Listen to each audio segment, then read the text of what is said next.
Hui lang ya chuan na turchu.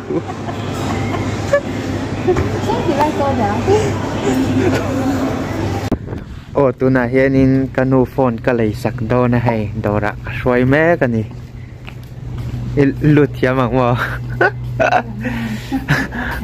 lut ro hay sot lai son sot ta jok son lut tur he ta jok hian ta khan be khi kan danga thil a kha da ro nu i puisa nom ka o ta han da lok ro i lut top thai di khan kal ro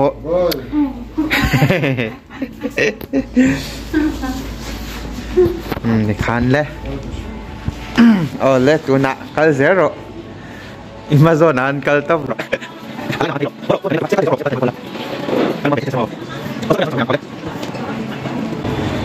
à phút tỏ tệ mấy này cal tao tạo ấy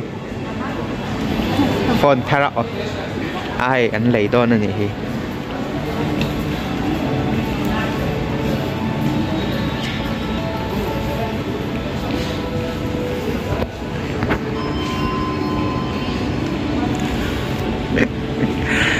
lệch tình nhẹ luôn về theo mẹ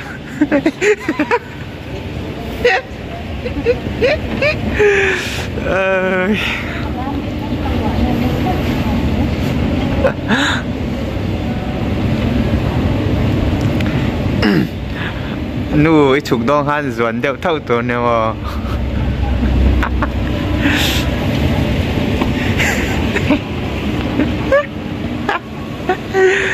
sốt là mà son đừng thay ăn sốt đã son thay rồi đấy nu là hơi lóc tệ đấy thay rồi sẽ là ưu tật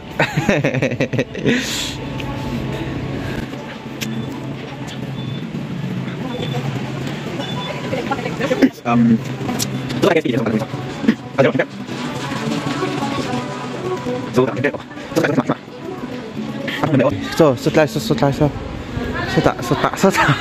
tạ gì lâu sốt tạ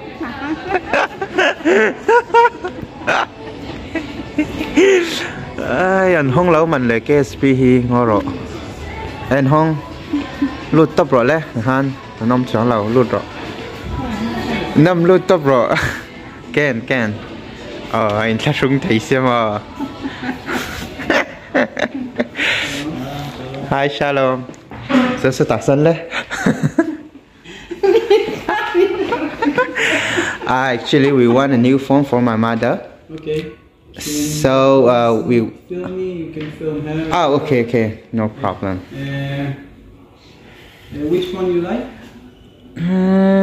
We look a phone around 800.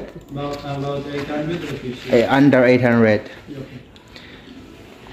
Under it. You want it right now or? Right now, if possible. Less than 800. Tu na kanu ama paisa in phone kalau lei sakang.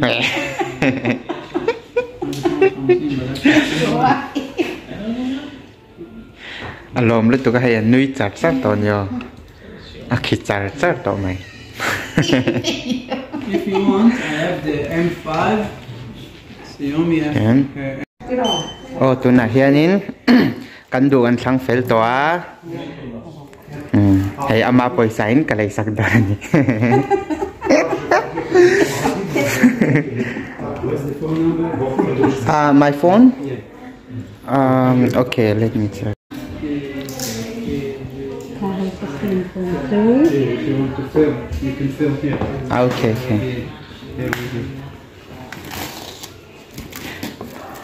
An film kurve ko pa an mani ti lang an du law ta mo tiang.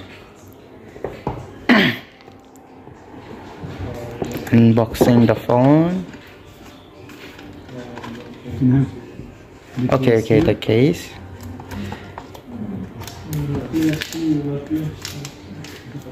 Nalem nu.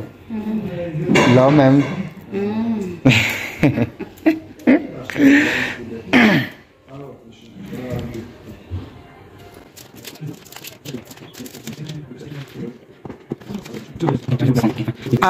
So do you have the phone stabilizer holder? Like when you hold the phone, it will be stabilized. That one. I don't have something in stock. Let me see. Maybe I have some. I'm not sure. Okay, okay.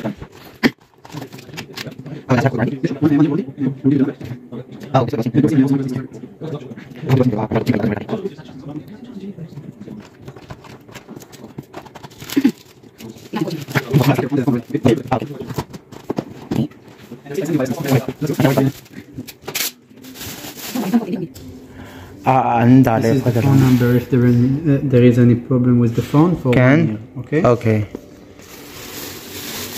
There you go. Yeah, thank you. Nu là rồi, là rồi. Han forte le. Chuak phota ko ro an dor hi thalak wa kan do si lawa. Chua hunai phora ngai king ba do ne. Cái này là một. Này lo. Oh my god. Le han phot sin te le. Phone lem kharon tilang la. Tilang mấy rồi. Kharo.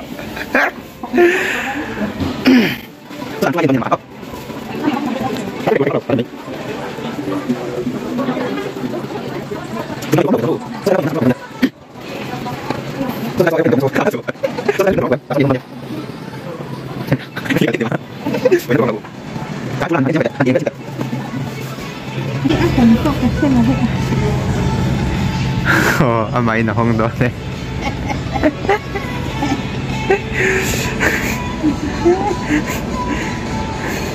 Ít khẩu về là nhớ. Ở bên nhà nó rùa lên không sầu rồi.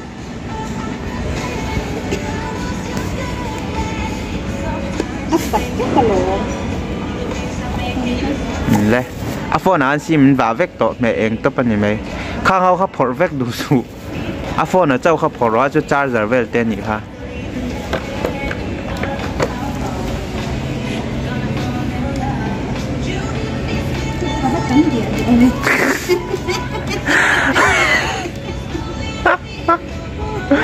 Khơi lẩu thì lằng té lên nung gió khan. Anh đã lem. Nãy lúc tục khá.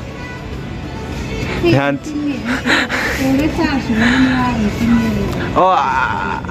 Anh thấy tí than là sẽ tôi ina charge full pot tu này số khơi mà làm bằng rồi thì lằng xin tệ. Tiền tệ rồi tiền. Khan chả. Đã lên rồi đấy. Thôi nung lắm bằng rồi thì lằng lại lóc tệ. Nên đã lúc tục khá.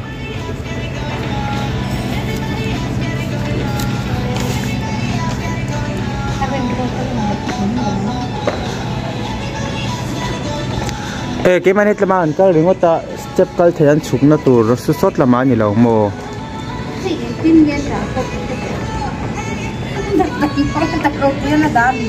Thì hắn đã tập mấy rồi, xin lại tập mấy rồi.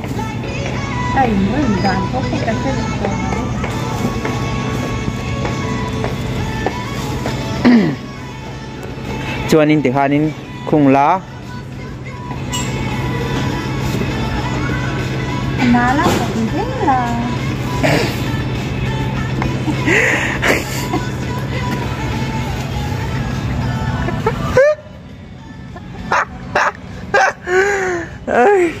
phone chín mấy cái đây lắm thì chắc phải bốc tí là thấy đã là lâu khai sang chứ này khá rõ đấy sốt là mà anh cần phải ngày cái riêng đâu tiếp cái thầy ở thầu làm chiều ông tầm thì sốt là mà số nên xin năng có sẽ chiang tổ mẹ là anh cần khăn chụp lắm ổn lắm á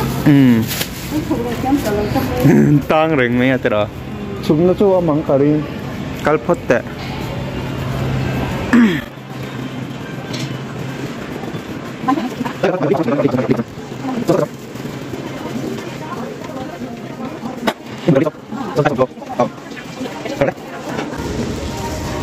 mẹ nó lại tụi họ mẹ tóc rồi,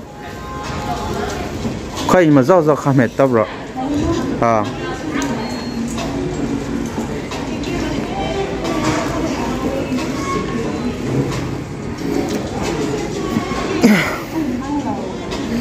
lấy hông na cái rồng cắt phốt đó đó vậy hông ha, ha rồi sinh chia rồi,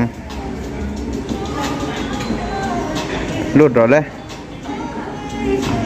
đây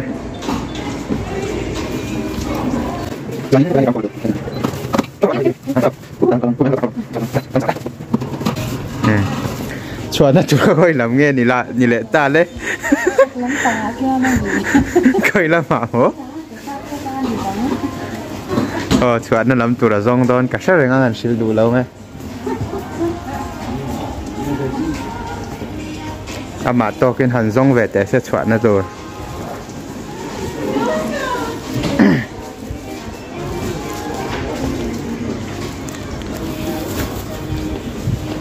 chuột nó tụt lấy mấy sự rồi khơi lại phố kan chụp lâu ga xếp cái tiền với cả chiếc cả cả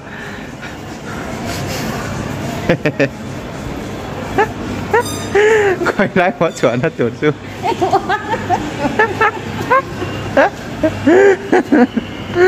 khơi lại nghe gắn chuột đôn đấy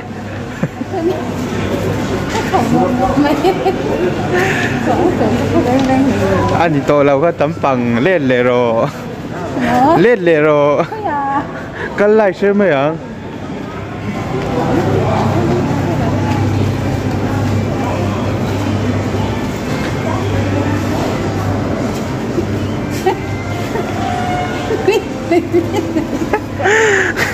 khôi lại nghe cho nó tụt chú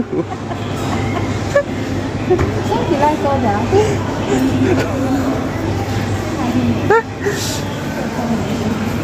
cắt lắm bằng car parking lắm bằng anh nhỉ ha car parking lắm bằng anh nhỉ ha xô lắm bằng xô gì đó đi đâu anh đi đến con lắm bằng xô vậy cái rồi ra sao nhỉ sao mà nhìn nung à mấy ông mà một thầy lâu rồi đấy mở sao là mà con nó chọn vậy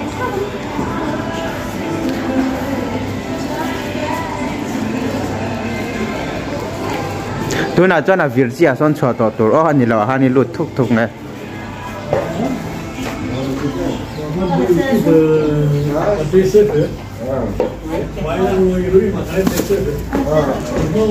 là cho về thầy ta sám lắm